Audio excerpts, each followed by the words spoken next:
آپ صلی اللہ علیہ وآلہ وسلم نے نیک اور بدکار شخص کے درمیان فرق کو واضح کرتے ہوئے ارشاد فرمایا، اور وہ فرق کیا ہے اس کو جاننے سے پہلے نئے آنے والے دوستوں سے گزارش ہے کہ ہمارا چینل لائک، شیئر اور سبسکرائب کر لیں اور بیل آئیکن کو پریس کر لیں۔ حضرت عبداللہ رضی اللہ تعالیٰ عنہ ایک حدیث کے راوی ہیں۔ آپ نے فرمایا کہ آپ نے حضور اقدس صلی اللہ علیہ وآلہ وسلم کو خود یہ کہتے ہوئے سنا کہ گناہ گار شخص اور نیک مومن شخص کے درمیان ایک واضح فرق ہے،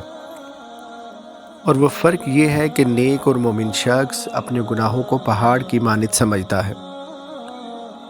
اور اس کو اس بات کا ڈر ہمیشہ رہتا ہے کہ یہ پہاڑ اس پر کسی بھی وقت گر سکتا ہے، اور بدکار اور گناہ گار شخص اپنے گناہوں کو مکھی کے برابر سمجھتا ہے جو اس کے ناک پر سے گزرتی ہے اور وہ اسے اڑا دیتا ہے۔